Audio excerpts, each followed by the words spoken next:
Assalamu alaikum wa rahmatullahi ta'ala wa barakatuh. Bismillah ar-Rahman ar-Rahim. Alhamdulillah wa sallallahu ala nabi. Hey, brothers and sisters, disciples and disciples, ladies and gentlemen, as they say. Alhamdulillah, we're here again, meeting up, hooking up, collaborating, cooperating, trying to do what Allah Azza wa Jal has commanded us to do. And a very forgotten sunnah, or a very selectively practiced sunnah, which is cooperating and collaborating. Oftentimes we only collaborate and cooperate and help out and join forces with the people that we're friends with, or the people that are cool with us, or we're cool with them, and we see eye to eye on every single thing. Fi kulli juz'iyya. The general principles, no, every single thing. Clones, drones, alright? 100%, nothing is different. The same person, just in a separate body. Alright? And we don't think that it's important to help each other out and to support each other and look after each other unless this and unless that. It could be issue of race, age, gender, nationality, etc. So our brother in Al-Islam, Abu Nusayba, Nahsibuhu, we consider, inshallah ta'ala, for him to be upon some type of good and some type of service to the deen and to the Muslims, bi'idhnillahi ta'ala. May Allah make him better than what we think of him. May Allah accept it from him, preserve him. And may Allah Azza wa Jal make him min du'a al-hudat al-muhtadeen, those who are guided themselves and those who guide others. So it's good to be back again, hooking up again. First meeting we were in the UK, now we're here in Spain, in Barcelona. And I was requested to look at and to take a look through this workbook, a webinar workbook, Fluency in 15 Months, a game plan by Muhammad Al-Andalusi. I looked through the book, I read through the book, alhamd, in the book, many nice points, many beneficial things. And I think that what I want to talk about now is to just reinforce and further establish and just drive home the points bi'idhnillahi ta'ala in a more concrete way of what we spoke about in our first encounter. We were in Reading in the United Kingdom, with regards to why, with regards to how, and with regards to why these type of webinars and workbooks and these type of programs and regiments, 15 months, 12 months, 2 years, etc., why they're so important, and what are the guiding principles with regards to learning Arabic in the proper way, guiding principles, and what are some of the specific things to do, and most importantly, some of the general and specific things not to do, to avoid, alright? The hows, the do's, the don'ts, the different tricks of the trade, and what our brother, his assistants, those who will cooperate with him, what they have to offer one who's registering with them. In other words, why should I join your institute? Why do I need to sign up for your webinar? And I'm sure there are hundreds of institutes, hundreds of webinars, hundreds of instructors and teachers of the Arabic language in Western countries, UK, of course, Canada, the United States, 50 states alone in the US. We have Texas, we have California, New York, all over. Why should I join yours? All right, and this is I think is a very important principle for the Muslims to understand, that there's going to be competition, and even if it's not competition, there's so many different options. We were on a plane coming to Barcelona, leaving JFK. They show you the safety video, the safety precautions, what to do, what not to do, smoking is prohibited on this flight, etc. So American Airlines, in their video, the representative for the airlines, they said, "We thank you for choosing American Airlines, and we realize that there are many options, that you have several options, not even competition, but there's so many different airlines, Delta, this one, that one, it's so much. Why did you pick American? Has to be a reason, and that reason should be manifested in the content. It should be manifested in the quality. It should be manifested in what this website or this webinar or this seminar or this institute has to offer that others don't have to offer, or something that's more tailored to your lifestyle and to your style, what you need, what you want. All right. So that's what I want to talk about, and looking through and flipping through this workbook and pointing out some of those issues. Bi'idhnillahi ta'ala. Alhamdulillah, the book is put together in a very impressive manner. And alhamdulillah, we have no need to try to, butter anybody up or, suck up to anybody. We're just speaking the truth. And we know in the sunnah, it's nothing wrong with praising your brother or sister in Islam as long as it's accurate, and as long as it's done moderately, and as long as it isn't a means of fitna. With those conditions, first of all, it has to be the truth. What you say about a person, praising a person, has to be haqq. It can't be a lie. Secondly, it cannot be exaggerated. Thirdly, it has to be bi'idhnillahi ta'ala. It means that it isn't going to lead anyone to any type of fitna or factuation. So we have what is going to be covered in this webinar. What is covered. And it talks about your goals, so on and so forth. Very interesting. Before we even go that far, a very interesting section of the book is list of entertaining stuff you can watch in Arabic. Listen to the words carefully. It says entertaining. It doesn't say educational. It says entertaining. And the concept of learning the language, obviously for educational purposes, oftentimes you have to outflank. You have to not approach it directly. Look at a language not from the purpose of education and oftentimes religion or spirituality, but just look at the language as a language. So many people, they think that people from overseas, people who come from Arab countries, Arabic-speaking countries, that they're all pious and they're righteous. There are many people in Muslim countries, Middle Eastern countries, North African countries that aren't even Muslim. They don't even profess Islam. Let alone those who do say that they're Muslim, but they don't pray. They don't do anything from the teachings of Islam. Just because a person speaks Arabic or knows Arabic or Arab culture doesn't mean that they believe in Allah, let alone fear Allah and practice and do what they're supposed to do. But it is a language and it is a culture. And of course, there's always going to be the connection and the linking between Islam, Quran, Sunnah, and Lugha al-Arabiya wa Thaqafat al-Arabiya. Okay, of course. But there are many times in which they're totally separate. So there's a list of entertaining stuff you can watch in Arabic, things to entertain you. And of course, the believer is always seeking much more than just entertainment. Even when the believer is being entertained in the permissible manner, even when a person is enjoying recreation, we know that it's recreation. You're recreating your energy. You're recalibrating your mental compass. You're refocusing your energy to go make more ibadah. All right? So it's very important with regards to learning. And everything doesn't have to be direct. And everything doesn't have to be thaqil, burdensome and heavy. All right? So we have the goals. Is to provide you with everything you need so that you can start or speed up your journey to learning the Arabic language and become fluent in 15 months or less. That's a bold claim. Don't you think so, Abu Nusayba? It's a bold claim. You're claiming, you're saying that you're going to teach people to become fluent in Arabic in less than 2 years. Hopefully you can back up that claim. He says, even if you're being burnt out from the technicality of the language, and even if you feel like you've been trying for years without results, this class is my 7 years of experience with the language in an hour and 30 minutes. Once again, that's another bold claim. 7 years, that's a long time. That's many hours, many days, many weeks, many months, condensed into an hour and 30 minutes. So we know that this is like the concept of gambling. It's either going to make you or break you. If you win, we know the result of winning. And if you lose, we know the result of losing. So the greater the risk, of course, the greater the reward. So you have to have some courage and you have to have some spirit to learn Arabic. And sometimes you have to be willing to be a little dicey, to throw the dice down and quote unquote to gamble. So I'm going to try it, inshallah. I can do it. Allah is going to help me. 15 months, bismillah. Sometimes you have to live on the edge just a bit. So that's something that I like, me personally.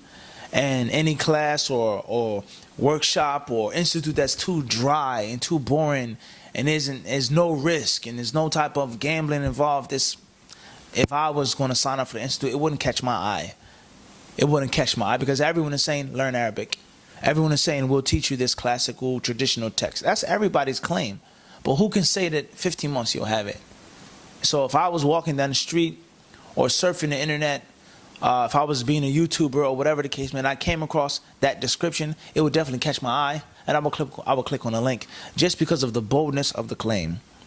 The strategies and methods that you're about to discover are the exact same strategies that I used to personally become fluent in Arabic in 10 months. Tayyib.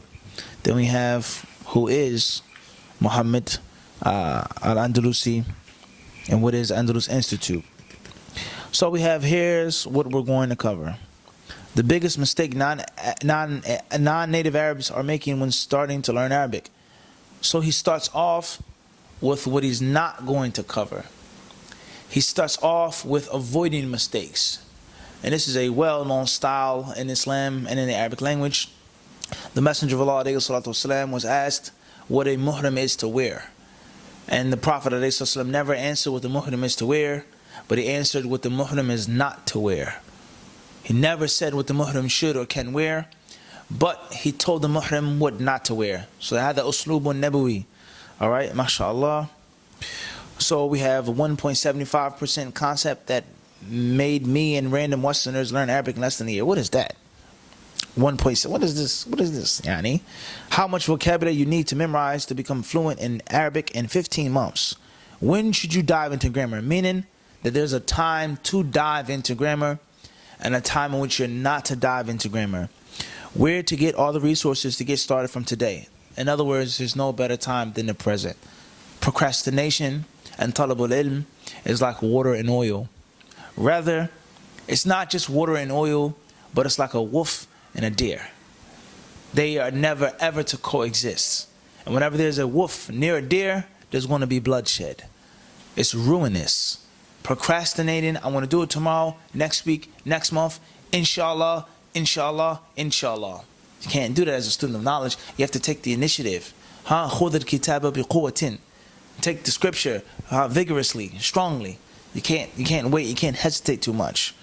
And I think that's one of the biggest problems that we suffer from, starting to speak about myself first and foremost, and others, Allahul Musta'an. Q&A at the end, where can you ask any questions? Tayyib. And if you stick with me to the end of the webinar today. So he's making you a promise, guys. He's making you a promise. Who this webinar is for. I.e. the webinar isn't for every single person. Very important. Who is the audience?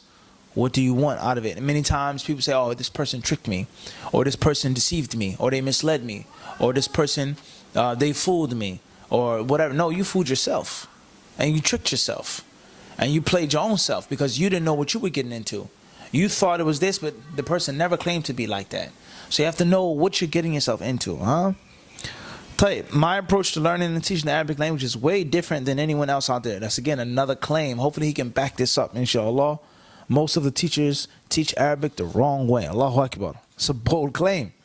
The champion boxer, he was once criticized for being so bold and arrogant and cocky. And he said it's not trash talking if you can back it up. He says it's not trash talking if you can back it up. In other words, you shouldn't trash talk. A champion athlete is not to be a trash talker. He said, well, first of all, define what's trash talking. If I say I'm going to do a thing and I do it, it's not trash talking. It's actually speaking the truth. Type grammar and morphology is not what you should start with. Now I'm ready to close the book now, because that's all we're taught. Ajurumiyya, Nahw al-Wadih, this matan of Sarf, Fulan, what's the Arab of Ja'a Zaydun. So he's trying to take a sledgehammer and a wrecking ball and knock down the whole entire brick wall. We're not supposed to start off with Nahw. We're not supposed to start off with morphology. And that's the concept of emptying your cup. Rather, in this situation, I'm smashing the cup with a hammer. Break your cup, throw out your cup. Let me give you a whole new cup. Don't learn Arabic starting off with Nahu and Sarf. And this is something, alhamdulillah, we believe, and it's something that we've been calling to and talking about what is that for years now, is that you got to learn a different way. Very important. The harsh truth about most students of the Arabic language. Truth isn't always convenient. Truth isn't always, sweet tasting. Sometimes truth is bitter and harsh. And people that claim that they want the truth, they claim that they seek the truth, but oftentimes they can't take its harshness. Or people talk about transparency. I want transparency with regards to government or the administration at the masjid. You don't have an idea, nor can you handle how much it costs to run the masjid monthly. Just on the water will do. electric bill. You have an idea of the stuff that we have to go through, the sacrifices that are made to keep this masjid open. You sure you want transparency? Are you sure you want to know how little the imam is getting paid? Are you sure you want to know how much this brother's paying out of his own pocket? Are you sure? So people, they ask about transparency and truth, but oftentimes it's too much for them to handle. So he says they burn their energy in that which is not necessary. Energy is limited. Time is limited. Resources are limited. So would it make any sense to waste and to burn it in something that you don't need? And he doesn't say that it's not good, but it isn't necessary. They learn all types of technical rules in the language. That's one of the instructions of the HadithDisciple dojo, is fancy techniques that have no battlefield use. Technicalities that have no practical use. They end up not knowing how to communicate even after years of studying and going over programs. They can't even go to the marketplace and order a falafel sandwich or a shawarma. They don't know how to ask for diapers and baby wipes at the store. They can't ask for a taxi, but they're studying this text and translating this. That makes no sense. Okay, so that's very important. And alhamdulillah, that's HadithDisciple, pretty much. We share the same values with regards to that. Who is this Muhammad al-Andalusi guy? And why should I listen to him? That's a good question right there. And that's a really good question. It says on the next page. So here we have a bunch of pictures and images, mashallah, an ample amount of pictures of Muhammad al-Andalusi. May Allah bless him. Childhood pictures, where he studied, his background, mashallah. We see his transformation, how he went from, I don't know if this is a gang sign, Allah alam, I don't want to be judgmental, to a turban and a thobe, slam dunk and all this stuff. And this is really important, guys. And I don't think we should ever underestimate stuff like this. And I don't want to, get off the topic or get lost, but oftentimes there are people who speak and talk and you really don't know anything about them. People who you learn from, you don't know nothing about them. You don't know their past. You don't know their background. You don't know where they learned from. Most of them never even studied anywhere. But just as a person, who are you? Where did you come from? And you come making these bold claims, talking about people, follow me, study with me, and we don't even know who the person is. So me personally, once again, I would love to see the pictures of somebody throwing up a gang sign, and somebody with a bandana on, and somebody with a fitted cap on, a baby picture. Wallahi, that's khair, because you know that this person is a real human being. This person came from somewhere. You have so many different internet personalities, people that are in charge of hundreds and thousands of souls, and you don't have no knowledge about their lifestyle, where they came from. They just came out of thin air, and that's dangerous. And that applies to that iconic athar, the famous statement of Muhammad ibn Sirin. It's not a hadith of the Prophet. It's not a hadith of them. It's not an athar of the Sahaba. Muhammad ibn Sirin says, "Inna hadha al-hadith ilmun, falyanzur ahadukum amman ya'khudhu dinahu." That this hadith, learning hadith, is religious practice. It's not a habit, it's a religious practice. So look at to whom you take your knowledge from. And that applies to knowing a person. No doubt about that. I know nothing about you. You come from a different land, different language, different culture, different race. And I'm supposed to fall down in obedience to you? I don't even know who you are as a person. So it's a very important aspect, and these types of things should not be underestimated. They should not be underestimated. Knowing who a person is, and also getting inspiration. That alhamdulillah, our brother went from gang signs and fitted hats to a thobe and a kufi. Walillahi alhamd. And I'm not trying to break the brother's back or praise him or nothing like that, but there lies no doubt that proves ambition, that proves will, that proves strength, that proves maturity. Because he could still be doing that. He could still be dressing like that. He could still be like many of us, lost and just, roaming around. But for a person to go from here to there, from down there to up there, that shows something about their character. That shows something that they have the will, they have the ability.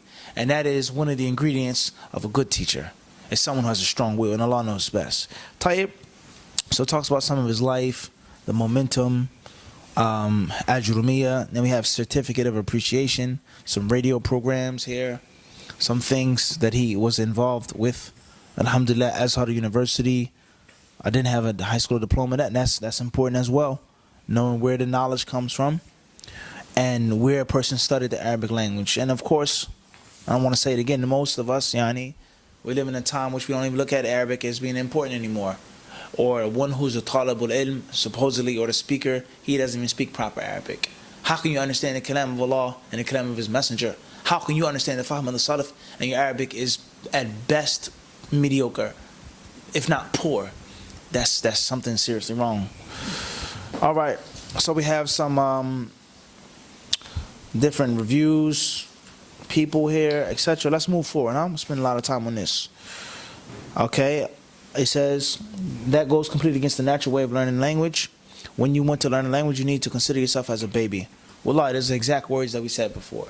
Learning how to say bunny rabbit and hot air balloon and cucumber and asking for a cup of juice. And we said this, huh? Mama, food. Mama, want food. Mama, I want food. Mama, I want food, please. Mama, I'm really hungry. Could I have some food, please? Grammar and morphology is not what you started, like we said before. Then we have misconceptions. First misconception, to understand the Quran and Sunnah, you need to start with grammar, morphology, and eloquence. To learn Arabic, you need to travel to an Arab country. Very important concept. Many of us, if not most of us, we can't travel because I have a wife or wives, 3 wives, 4 wives. I have children, I have stepchildren. I have a job. I'm too old to go to Medina. I can't travel because of child support. Whatever the case may be. People, they can't leave the country. People can't support themselves overseas, so they need to learn Arabic where they are. After the age 30, 40, 50, you cannot learn a new language. Major misconception. Learning Arabic is difficult. To learn Arabic, you need plenty of time. You cannot do it while working 9 to 5 or going to school, like we said. False. Debunked. Hopefully, our brother is going to debunk these things in detail. Now he mentions the only 3 things that matter. And that's very important.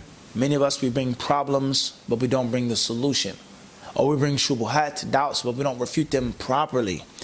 Memorizing vocabulary, hearing it being used, using it yourself. Think about that. Memorizing vocabulary, words, that's it. Hearing the people say those words, and you yourself attempting to throw out those words. Extremely important. Then he talks about the 1.75% concept, and that in itself, mashallah, يعني شيء يشكر عليه, is something that we should thank him for, because that's deep in itself. And how many words you don't need, what words you do need, what words are used in a daily sentence, a daily conversation, a daily argument, etc. Khairan, inshallah. Then we have just further explanation, further breaking down of those points and those principles. Well, I don't want to, spoil everything. We have different reviews. The perfectly engineered Arabic program. And once more, brothers making bold claims. Perfectly engineered. What is it Arabic like in Arab? All right, step-by-step guide, and the list goes on. The book, mashallah, the setup, it seems to be very impressive, and I don't think that it's nothing that's just mystical or in outer space. It seems to be practical, and it seems to be realistic. It seems to be something that's actually on the ground, but it will take you to the air. Pay attention to these words. On the ground, but will take you to the air. Listen to those words. The knowledge that you want to learn is supposed to be on the ground, practical. But it's supposed to lift you up. It's supposed to take you to reading the books, to understanding, to speaking, and the list goes on. How can you replicate this? Watch lessons, series, documentaries, and cartoons. Allahu Akbar. Cartoons. This is the advice that we gave to brothers overseas. Have your children watch cartoons. Some people even said I learned Arabic watching movies through the subtitles. This is a very interesting part of the book that I want to get to, and that is Muhammad al-Andalusi's breakdown of time, and how many people, they complain about time, and they complain that I don't have that much time. I have 3 children, a 3-year-old, a 2-year-old, a 7-year-old. I have a husband. I also work from home. I have to clean, I have to cook. I have to take care of myself. How do I find time to read, to study, to learn? This is one of the most critical and practical points, I think, of the program and of just talib al-ilm and the non-conventional unorthodox since in 2019 in Canada, in Toronto or Ottawa, in Birmingham or Manchester or London, in Philadelphia, New York, Houston, wherever you come from, all right? So it says FSI research indicates that it takes 480 hours to learn basic fluency in Group 1 languages and 720 hours for Group 2 to 4 languages. If we are unable to put in 10 hours a day to learn a language, then basic fluency in the easy languages should take 48 days, and for difficult languages, 72 days. How long should it take to learn a language? You need 720 hours, i.e. 450 days, 11.6 hours per week. Who can do that? With kids, with wife, with husband, etc. In between memorizing vocabulary, conversing, listening, homework, etc. You might be thinking, that's a lot of time that I don't have. Of course, that's what I'm thinking, and that's what Sister Fulan is thinking, and Brother Fulan is thinking. How much time do people spend on social media?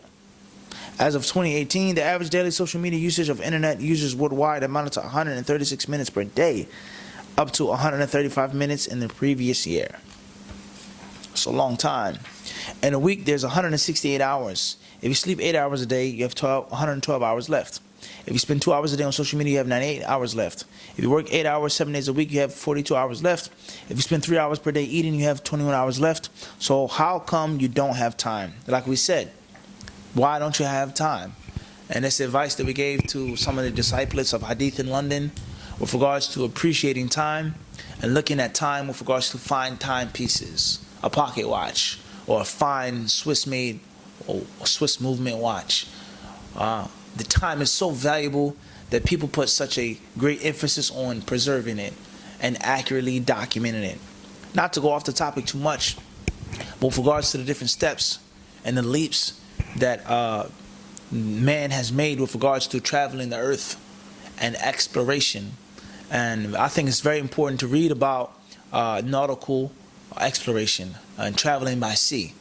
And there were countless challenges that people had in traveling by sea. And one of the problems that they had was time and keeping an accurate documentation of time. We're not even getting into longitude and latitude. How do you know how long you've been traveling? How the distances, the moon, the stars, Jupiter, etc. It's a very long discussion. And you know that men, they were making clocks for many years. But a clock on a boat is not like a clock on land. The air is different. The altitude is different. The salt in the water, the atmosphere is different. The rockiness of the boat is different. So one of the greatest challenges that those people had traveling by those boats was to document time accurately. And that allowed them to find different lands. And we all know how the world changed when people started traveling by boats. We know that. New lands were discovered. Wars, battle, slavery, so many different things that changed the history of the human being because of traveling by sea. So the point I'm trying to get to is that time has always been a tremendously valuable thing to the human being. And that's why Allah Azza wa Jalla says, Wal Asr. He swears by time. The most valuable thing that we have is time. And that's why people give such a great importance to time and preserving it and accurately documenting time. So when it comes to seeking knowledge and learning, as we said to those sisters a few years back, we were in India when we shot the video, is that you have to realize you have so much time that you waste. So much time that you don't look towards. And you have kids, yes. You have a husband, yes. You have your own personal affairs, yes. But there's a lot of hours that can be used to learn and to study. So that's a very extremely, highly revolutionary point, is to realize how much time is wasted just on social media, laughing, drinking, talking, eating, sleeping, arguing, refuting people, so on and so forth. So it can be done if you break it down the proper way. And with Allah Azza wa Jalla is all success, of course. So we have the workbook, workbook that's being handed out at the end of the seminar, the necessary tools from the students, some of the other brothers who help him out and cooperate with him. I think there are also sisters who instructed as well. I think that the book at worst and the webinar at worst is khayrun bila shar, good without any bad. If it doesn't help you, it's not going to hurt you. That's at worst. And at best, bi'idhnillahi ta'ala, I think it's going to be a major means of awakening, waking you up, shaking you up, your mental, as we say, getting you out of that mental stagnation. So I think it's going to be something that's going to teach you, inshallah. And if it doesn't teach you, it's going to put you on the proper track. And sometimes that's even more important than pieces of information, is you getting the right mindset to seek the knowledge properly. So bidnillahi ta'ala, if you get a chance, definitely check it out. And I'm not just saying that because he's asking me. I'm not just saying that if there's any type of compensation. Wallahi, I'm saying that from the bottom of my heart. And anyone who knows us and knows what we call to, he can clearly see, or she can clearly see, the parallels between this booklet and the HadithDisciple school method and way of thought. So alhamdulillah, bidnillahi ta'ala, I think we've said more than enough with regards to what's in this book and what's supposed to be in this webinar. Allah Azza wa Jalla is the one who's in charge, and he takes our brother Muhammad Andalusi to account. He knows all of the secrets, what's in and what's out. يعني لا نزكي على الله أحدا. We don't praise no one before Allah or above Allah. أحسبه كذلك والله حسيبه. Allah Azza wa Jalla surely knows. Check it out, bidnillahi ta'ala. And what we've said is sufficient for those who want to get the point. Walillahi alhamd.